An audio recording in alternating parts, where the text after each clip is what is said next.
हर हर महादेव शंभु। आप सभी का हमारे YouTube चैनल में स्वागत है। और आज हम यह जो वीडियो आपके लिए लाए हैं इसमें बात कर रहे हैं कि मकर संक्रांति का पर्व हमें कब मनाना है। 14 जनवरी के दिन बुधवार के दिन या 15 जनवरी गुरुवार को। तो आपसे हमारा यह निवेदन है कि जब सूर्य भगवान उत्तरायण होते हैं मकर राशि में, जब सूर्य का प्रवेश होता है उसी दिन संक्रांति मनाने का शुभ अवसर होता है। तो यह जो हो रहा है यह 14 जनवरी बुधवार के दिन, इसी दिन सूर्य भगवान उत्तरायण है और मकर राशि में प्रवेश कर रहे हैं। तो इसी दिन हमें यह संक्रांति का पर्व मनाना है। 15 जनवरी की बात अगर करें तो पुण्य काल स्वरूप में आप उस दिन दान पुण्य उस दिन भी कर सकते हैं, इसमें कोई दो मत वाली बात नहीं है। अब एक और बड़ा प्रश्न आ रहा है कि उस दिन सठतिला एकादशी भी है, और ये बड़े भाग्य से सौभाग्य से हमें सठतिला एकादशी का उस दिन यह संयोग बना।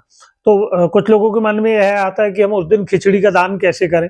तो एकादशी जो व्रत है उसमें आप व्रत तो धारण करते हैं, खिचड़ी के स्पर्श करने में आपको कोई दोष नहीं है, आप दान कर सकते हैं अगर आप करना चाहें, या फिर आप 15 को भी करें, कोई दिक्कत नहीं। आप बड़े मन भाव से उस दिन संकल्पित हो जाए। उस दिन का जो पुण्य काल है 14 जनवरी का मकर संक्रांति का 3:13 से सूर्य अस्त तक है, क्योंकि कुछ स्थानों में सूर्य अस्त का अलग अलग समय है। तो 3:13 के बाद यह पुण्य काल जो आरंभ हो रहा है, इस दौरान आपको जो आप संकल्पित होकर जो अन्न का, वस्त्र का, जो भी आप अपनी स्वेच्छा सामर्थ्य के अनुसार आप दान करना चाहें। मकर संक्रांति के दिन हमें करना क्या है। सर्वप्रथम हम बात करेंगे कि प्रातःकालीन बेला में सूर्य उदित हो उसके पूर्व में आप स्नान कर लें, या जिस समय सूर्य उदित हो रहे हैं आसमान में लालिमा छाई है उस दौरान भी आप स्नान कर लें। स्नान के जल में अगर आप घर पर ही स्नान कर रहे हो तो गंगा जल या नर्मदा जल आप उसमें अवश्य मिलाएं, और तिल का आपको अवश्य प्रयोग करना है, तिल डालकर आपको स्नान करना है। स्नान करने के बाद बड़े भाव के साथ में उदित सूर्य नारायण भगवान को एक तांबे के लोटे में आपको जल डालना है, थोड़ा नर्मदा जल गंगा जल डालना है, थोड़ी तिल डालना है, एक लाल फूल अगर हो पाए वह मिल जाए तो वह डाल लें, आप अक्षित डाल लें, थोड़ा लाल चंदन हो या रोली या कुमकुम जो हो वह डालें, थोड़ा सा गुड़ आप अवश्य उस जल में डालें और सूर्य भगवान को वह जल आपको अर्पण करना है।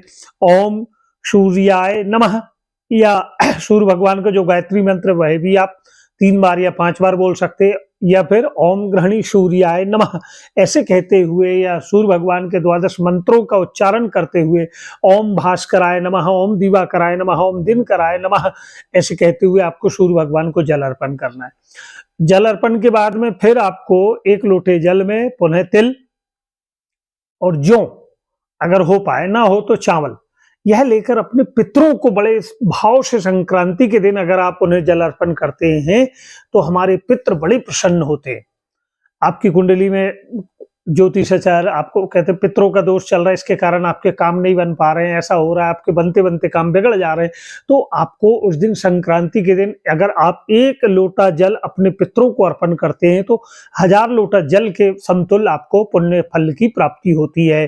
संक्रांति के दिन देवलोक से समस्त देवगण इस धरातल पर आ जाते हैं, पृथ्वी लोक पर आ जाते हैं। अगर किसी आप नर्मदा मैया के तट पर गए हो, गंगा मैया के तट पर हैं तो बड़े भाग्यशाली।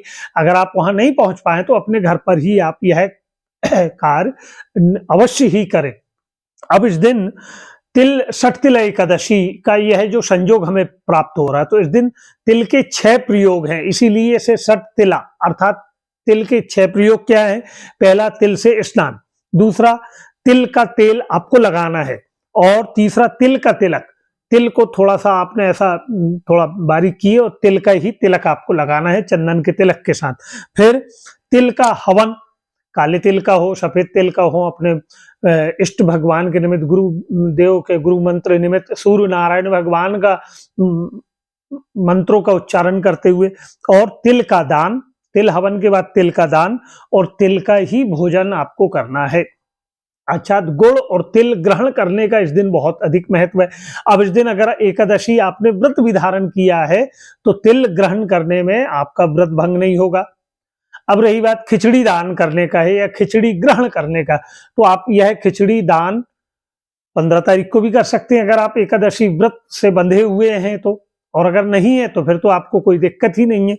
और सूर्य भगवान को जल अर्पण आपने कर चुके, पितरों को अर्पण कर चुके, तिल का यह 6 प्रयोग हमने आपको बतलाया। अब आपको किसी शिवालय में अवश्य जाना है, एक लोटे में जल ले लेना है, उसमें काले तिल डाल लेना है, थोड़ा नर्मदा जल डालकर ओम नमः शिवाय, ओम श्री शिवाय नमस्तुभ्यम ऐसा कहते हुए या श्री राम जय राम कहते हुए तिल वाले उस जल से भोलेनाथ का अभिषेक करना है।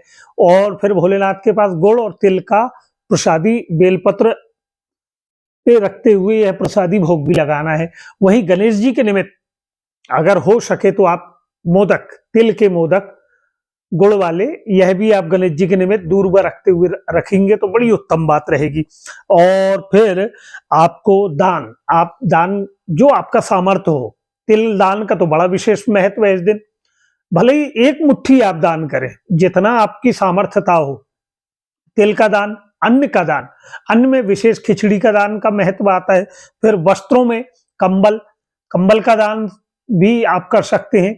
और इसी दिन आपको शनि मंदिर भी अगर आप जा पाए तो बड़ी उत्तम बात, वहां पर भी आप काले तिल शनिदेव महाराज को अर्पण करें, क्योंकि आज उनके घर पर उनके पिता जी श्री सूर्य नारायण भगवान का शनिदेव के यहाँ शुभ आगमन होता है, तो शनिदेव भी बड़े प्रसन्न हो जाते हैं अगर आप शनिदेव महाराज के मंदिर भी अगर पहुंच पाते हैं मकर संक्रांति के दिन।